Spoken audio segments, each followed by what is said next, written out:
Milwaukee Bucks have been the NBA's forgotten powerhouse this season, and in large part because they came up short the last two seasons. But they beat the Nets for the second time in 3 days last night.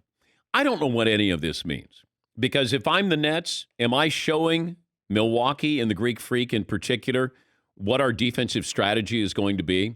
Because trust me, if they play in the playoffs, the Nets will be a little bit more formidable when it comes to what they do with the Greek Freak. This is a regular season game.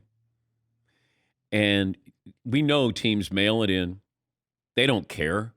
The Nets don't go, we gotta really dig down deep, play hard, we're playing the Bucks tonight. They don't care.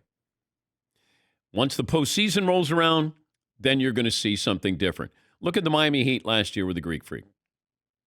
They set up a defensive wall. They take down the Milwaukee Bucks. Playoff basketball, half-court basketball. And, Giannis was dominant in both games, averaging nearly 40 points in 3 games against the Nets this season. They trail Brooklyn by 1 game in the loss column for the number 2 seed.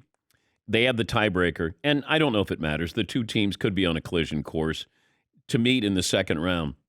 But I don't think the back-to-back wins over the Nets would make the Nets panic. The thing that should make the Nets panic is, how healthy are you going to be? When are you going to be healthy? And how sustainable is that? That's really the biggest question I have is, okay, hey, we got Harden back. Everybody's back. Okay. And can you stay healthy? Because these games, you're going to play more minutes.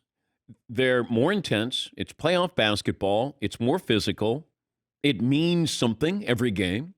And I wonder if that's sustainable for them. A couple other things. The Mavericks last night, they jumped over the Lakers for the number 5 spot in the Western Conference. Both teams 37-28. Dallas owns the tiebreaker with the 2 wins in 3 tries against L.A. And the Lakers are just 1 game ahead of the Blazers, who are currently number 7 in line to play in the play-in tournament. The Warriors are 8th. LeBron is not expected to play for the next couple of games here. And you got some big question marks with health with both of these Lakers and the Nets. A lot of questions. Now, does this come back? If you've had an ankle injury, it doesn't really go away.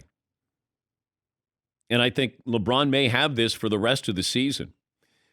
Anthony Davis. Is his injury going to stay with him? Does it, resurface in the postseason? What's going on with the Nets? James Harden with a hamstring. Kyrie has checked out a couple of times. Durant. They've only played 7 games together. And this happened to the Miami Heat when LeBron first got there. We just thought you put them together and they win a championship. And they didn't. Yeah, Paul. We were just discussing, do you think Commissioner Silver is holding his breath that the Lakers don't end up in a 1-game playoff scenario? That's one good night of TV, but then you lose them for the next 3 weeks of the playoffs. I mean, that's a disaster. Yes, it is. Yes, it is. Yeah, if you got Golden State against the Lakers for that play-in and the Lakers won, then okay, then we're good. That's one fun night. Yeah, McLevin. Do you think it'd be good to have, there's a possibility you'll have the Knicks and the Nets play at some point and the Clippers and the Lakers play maybe in the first round? That'd be good TV, right? Sure, absolutely. Knicks, Nets, yeah. My Knicks, sure. I'm all for that.